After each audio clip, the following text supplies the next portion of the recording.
Welcome to the Deep Dive. Today we are immersing ourselves in one of the most profound, emotionally charged and intensely debated concepts in human thought, the idea of eternal punishment. This isn't just some theological footnote. It's a belief that has, fundamentally shaped morality, culture, and civilization across the globe. It creates instant tension, doesn't it? For so many people, regardless of their background, the concept of just endless suffering creates this deep moral dissonance. How can we possibly reconcile the traditional image of eternal hell with ideas of perfect divine love, justice, and mercy? We're going to try and strip away the assumptions today and explore the different frameworks of justice, both divine and human, that are really competing here. Yeah, and our mission with this deep dive is to take the stack of sources you provided and synthesize that wide spectrum of beliefs on afterlife punishment across major global traditions. We really want to give you a clear roadmap, sort of to understand the core doctrines, the theological thinking behind them, and of course the powerful philosophical objections raised by non-believers. We're going to structure this complexity for you. So let's start right at the beginning and maybe challenge that dominant Western assumption. Is eternal conscious torment really a universal religious requirement? The answer, when we look globally, seems to be a pretty definitive no.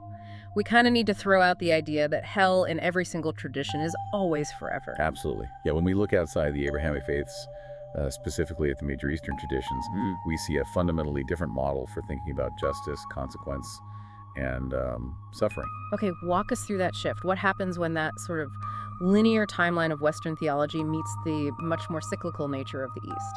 The contrast is, it's dramatic. The vast majority of Eastern traditions, particularly Hinduism and Buddhism, operate under the doctrine of samsara, the cycle of death and rebirth. And this means their temporary hell realms, which they call naraka, simply cannot be eternal by definition. In these traditions, suffering isn't really seen as a punitive verdict handed down by some angry deity. It's understood as a direct, almost natural consequence of negative karma or, unwholesome actions.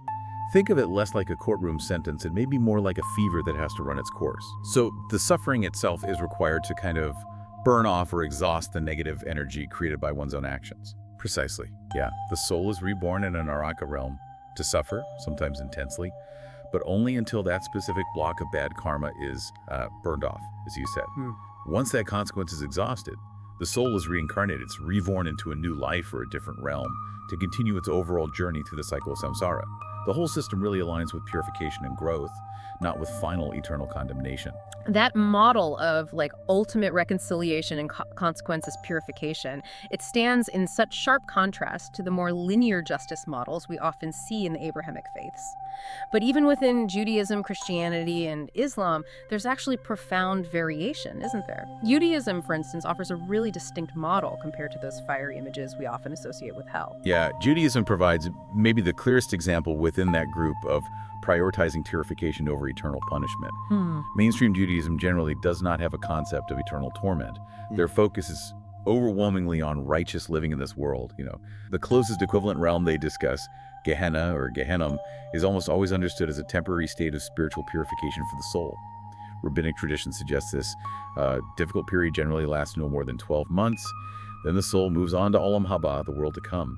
Eternal condemnation is exceedingly rare, often reserved conceptually for the most irredeemably wicked souls, and even then it often results in the soul being annihilated, just ceasing to exist entirely rather than suffering endlessly. Okay, so here's where the complexity really deepens. Christianity, which probably holds the strongest cultural association with eternal conscious torment, is actually divided internally. Our sources show there are 3 major competing doctrines on hell active within Christianity right now. This is definitely not a monolithic belief system. Exactly, and that internal diversity is absolutely key to understand the current theological landscape. These divisions really define the limits of what Christians believe about divine justice. First, you have the most traditional view, eternal conscious torment, or ECT. This is the doctrine that the suffering of the unrepentant soul is conscious, it's endless, and there's no reprieve. And what's the theological rationale proponents use to justify that infinity of suffering? It's often the hardest part for outsiders and even many believers to kind of reconcile. Right. The core argument is often framed in terms of the nature of sin versus the nature of God. Proponents argue that sin, even though committed by a finite being, when it's against an infinite, eternal, and perfectly holy God, it takes on an infinite quality itself. Therefore, to uphold the very holiness of God, the punishment must also be infinite in duration. It's seen as maintaining the moral structure of the cosmos, not just, punishing the severity of the act itself. Okay, that clarifies the necessity from their perspective at least. But then we have the two major doctrines that really break from that necessity. Tell us about the second camp, annihilationism. Sure. Annihilationism, sometimes called conditional immortality, it completely rejects the idea of eternal torment. Adherents argue that the wicked are ultimately destroyed or simply cease to exist altogether. They maintain that immortality isn't inherent, it's conditional, granted only to the saved. Ah, so the punishment is still eternal, but only in its result, its finality. Exactly. Yeah, the consequence is eternal destruction. The soul is permanently gone. But the process of suffering isn't eternal. This view addresses that proportionality critique by removing the endless pain, while still offering a severe eternal consequence for rebellion against God. Then the third camp is universalism, or universal reconciliation. This doctrine holds that God's love and redemptive plan will ultimately prevail for all souls, everyone, eventually. Wow, that's a huge conceptual difference. So if you're a universalist, what is the role of hell then? Does it even exist? Well, in this view, hell is seen primarily as a temporary, perhaps intense, place of purification or correction or even rehabilitation. It's viewed as a tool God uses to eventually bring all wayward souls back into reconciliation with Him. The fire doesn't torture eternally, it refines, it acts as the ultimate, albeit maybe painful, corrective measure. It essentially aligns much more closely with those purgatorial and karmic views we saw in the Eastern traditions and in Judaism. Fascinating. So Christianity really contains doctrines ranging from eternal, conscious suffering all the way to eventual universal salvation. And now, how does Islam's Jahannam fit into this spectrum? Islam's concept of hell, Jahannam, is described quite vividly in the Quran as a place of intense physical and spiritual torment. In traditional Islamic theology, the punishment is generally considered eternal for those who knowingly reject God, Allah, and His messengers, the disbelievers. However, there's a crucial nuance here, similar actually to the Christian debates. For Muslims who have sinned but have maintained their core belief, Jahannam is often seen as a temporary state of purification. It's considered necessary to cleanse them before they are eventually admitted to paradise, or a Jannah. So here again, the severity and the eternity of the punishment are conditional based on one's core spiritual identity and belief. Okay, now let's shift gears completely and look at the perspective of non-believers, the atheists, agnostics, secular humanists. They overwhelmingly reject the concept of hell, especially the ECT doctrine, not really on theological grounds, but on moral and philosophical grounds. This is where we see that fundamental clash of justice systems, right? Absolutely. The central philosophical critique, which really acts as the major roadblock for many secular thinkers, is the problem of proportionality. Let's unpack that a bit. Why exactly is it a problem from their viewpoint?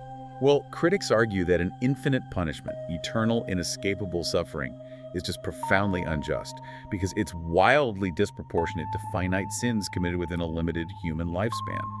The argument is pretty straightforward. You can't logically commit an infinite crime in a finite time.